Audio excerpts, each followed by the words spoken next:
Hey guys, how are you. भाई साहब, आज आप लोगों को एक ऐसे स्कैम के बारे में बताऊंगा जो आज होने वाला था शायद मेरे साथ ही। तो मैंने सोचा इसको मैं क्यों ना शेयर करूं आप लोगों के साथ में, क्योंकि कोई भी स्कैम किसी के साथ में भी होता है तो ऑब्वियसली उसको लॉस ही करके जाता है। तो हम लोग अवेयर रहें थोड़ा सा ऐसे स्कैम के बारे में। तो मैं यही चाहता हूं कि आप लोगों के साथ इसके बारे में मैं शेयर करूं। एक्चुअली हुआ क्या, मैं इसकी एक पूरी आपको एक स्टोरी बताता हूँ। इसमें क्या हुआ, मेरे पास एक कॉल आया तो वो एक कॉल के अंदर कुछ ट्रांसफर्ड कॉल थी आई थिंक। तो उसमें था कि we are calling from FedEx and आपका जो पार्सल है वो अटेम्प्ट हुआ है और डिलीवरी उसकी जो है हुई नहीं है। उन्होंने मेरे को ये कहा। तो अब क्या हुआ कि मेरे को ऐसे लगा कि यार मैंने कोई ऐसा पार्सल जो है मैंने कोई भेजा ही नहीं है, या फिर कोई पार्सल हो सकता है कोई आना हो जो मेरे पास नहीं पहुंचा।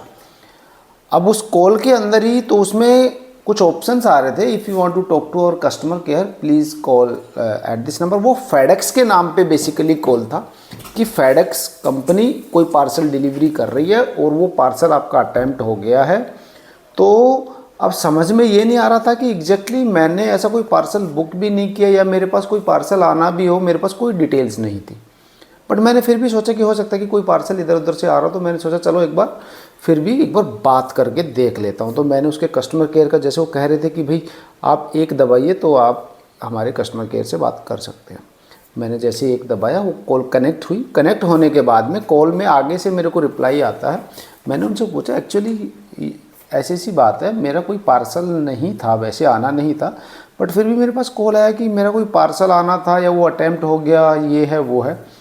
तो उसने मेरे को कहा सर मैं फेडेक्स से बोल रहा हूँ और आपका एक पार्सल है जो कि बॉम्बे एयरपोर्ट पे कस्टम ने सीज किया है, मतलब उन्होंने सील किया है उस चीज़ को, उनको मिला है वो, और ये जो पार्सल है वो ताइवान जा रहा था।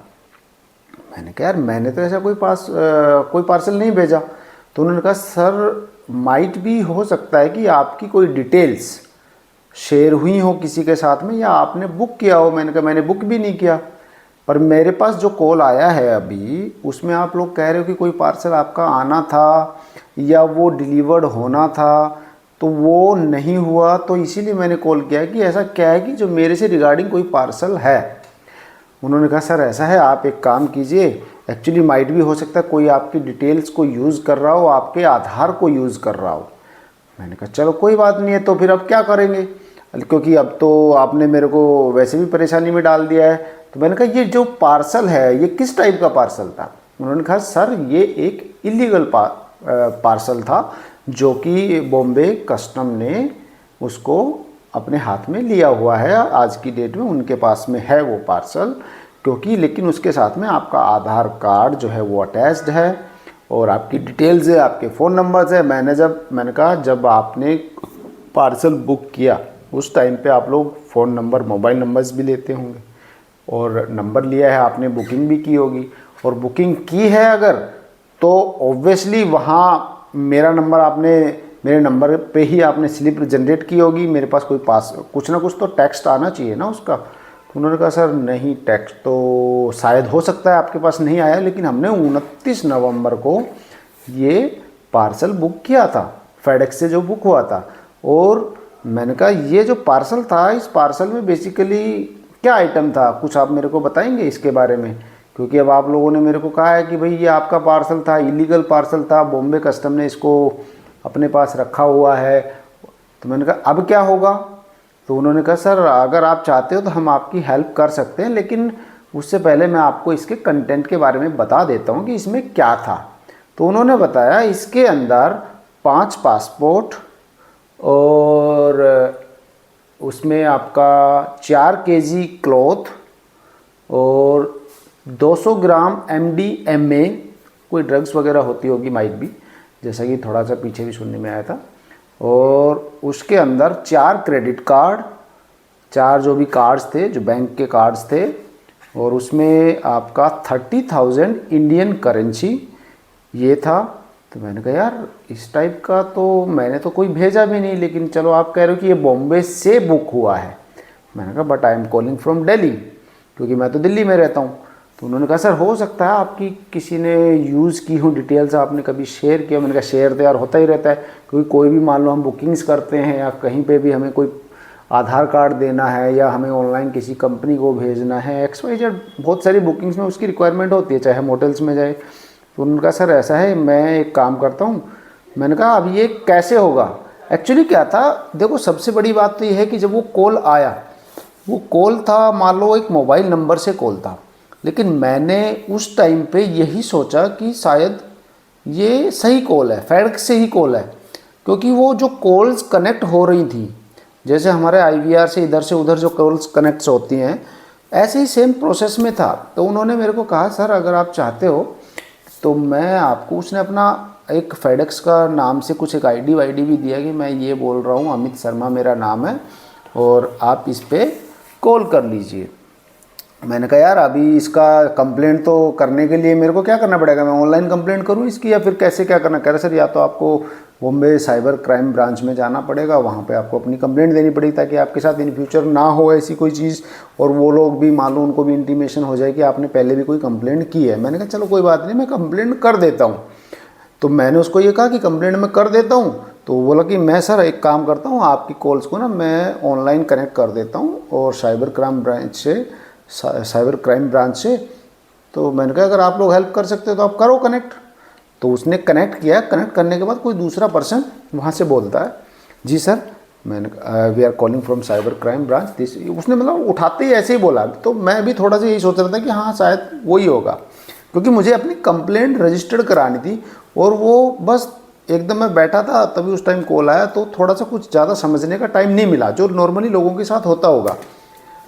अब उसके बाद में क्या हुआ, मैंने उसको बताया सर ऐसे ऐसे ये कहानी है जो कि मेरे साथ हुआ है और ये ऐसे ऐसे उन्होंने बताया है कि इतना इतना आपका ये आपके नाम से कोई ID रजिस्टर्ड, तो मैं इसकी कंप्लेंट जनरेट करना चाहता हूँ। तो उसने मेरे से बहुत सारे क्वेश्चंस किए, क्रॉस क्वेश्चन जैसे हम करते हैं, आपके पास कहाँ से आया, आपने ID किसी को दिया था नहीं दिया था, ये था वो था, ऐसे था वैसे था। मैंने कहा सर मैंने नहीं किया ऐसा। मैंने कहा सर अभी क्या है कि मैं इस प्रोसेस को बेसिकली क्या है कि मैं कंप्लेंट करना चाहता हूँ। तो कह रहे कि आप बॉम्बे आ सकते हो CBI की ब्रांच में जो भी है हमारी। मैंने कहा सर वहाँ तो मैं नहीं आ पाऊँगा क्योंकि छोटे बच्चे हैं, तो मेरे पास इतना टाइम नहीं है कि मैं दिल्ली से बॉम्बे आऊँ। तो उसने कहा कि इसमें ड्रग्स का भी था, तो थोड़ा सा हो सकता है कि वो नार्को जो डिपार्टमेंट्स है तो वो उनकी तरफ से भी हो सकता है कि आपके पास कोई मेल वेल आए या कॉल वॉल आए। तो मैंने कहा सर अभी क्या होगा, अभी मैं क्या करूँ इसमें।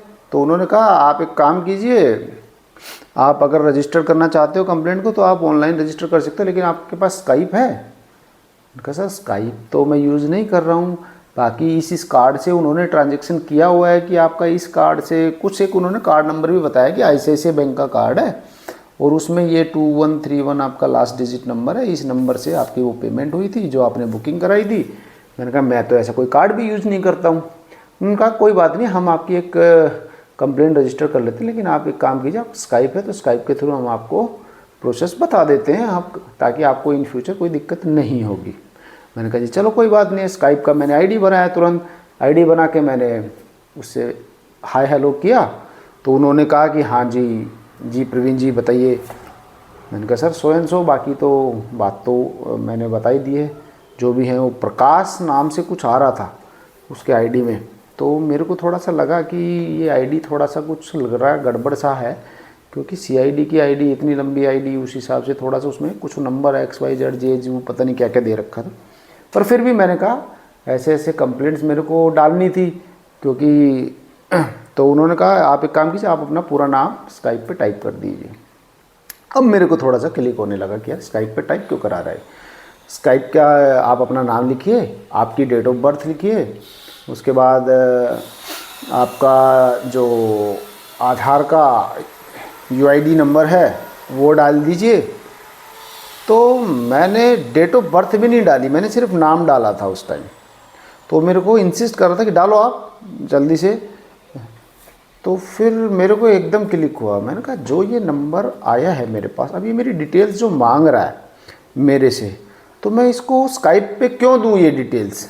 क्योंकि मुझे कंप्लेंट करनी होगी तो मैं ऑनलाइन करूँगा, सीआईडी की वेबसाइट पे जाके करूँगा या जो भी आपकी। तो मुझे थोड़ा सा लग गया कि ये कोई फेक कॉल हो सकता है, क्योंकि जब ये नाम पूछ रहा है, फिर ये आईडी पूछ रहा है, फिर ये आपका डेट ऑफ बर्थ भी पूछ रहा है।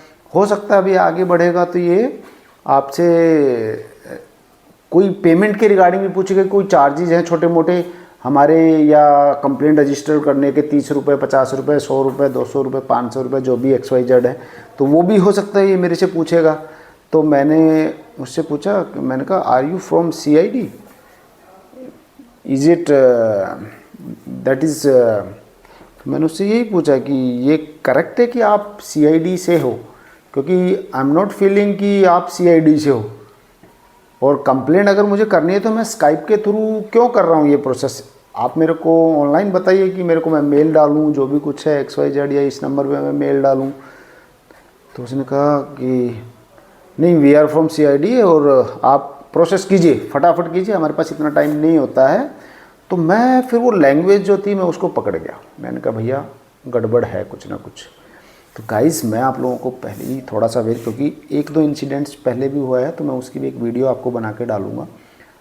तो इस टाइप के जो इंसिडेंट्स हैं ना, ये शायद बहुत लोगों के पास कॉल्स जाती होंगी, मैक्सिमम लोगों के पास में, जो नहीं समझ पाते होंगे, और उस टाइम पे वो आपसे किसी भी फ़ी के नाम से, या कोई आपका आईडी चुराना हो उनको उसके नाम पे, या आपका UPI ID लेना हो उनको, तो जो आपके फ़ोन्स में पेटीएम, फ़ोनपे में जनरेट होते हैं, उसके नाम से आपका हो सकता है कि वो बैंक अकाउंट खाली कर दे। हालांकि मैं तो सिर्फ कंप्लेंट के उसमें था कि मुझे कंप्लेंट ही करनी है, लेकिन उसका जो मेन मोटो था वो वही था कि वो धीरे धीरे उस प्रोसेस पे जाना चाहता था। और ये प्रोसेस फिर मैंने जब उसका नंबर ट्रू कॉलर में डाल के देखा तो ट्रू कॉलर में उसका नाम वही प्रकाश के नाम से आ रहा था, ना कि कोई CID VID या ऐसा कुछ XYZ, या कोई CID का नंबर, या कोई फेडेक्स का नंबर, क्योंकि फेडेक्स का भी नंबर है अपना, एक टोल फ्री नंबर है, तो ऐसे कोई इंडिविजुअल तो करेगा नहीं। तो मैं वो टोटली समझ गया था, मैंने कहा ये पक्का एक फेक कॉल है। और but trap was totally different, कि किधर से आपको घुमा के कहाँ से आपको और कहाँ वो लेके जाना चाह रहे थे। सो आप प्लीज़ ये लोग ध्यान में रखें। बाकी ऐसी कोई वीडियोज या ऐसा कोई इंसिडेंट अगर मुझे आगे भी पता लगेगा जो मेरे साथ होगा, और मैं चाहता हूँ कि हर इंसान शेयर करे, अगर आपको ये अच्छा लगा हो कि चलो मैंने बताया, तो आप प्लीज़ इसको शेयर करें। Thank you so much, bye bye, take care, have a good day.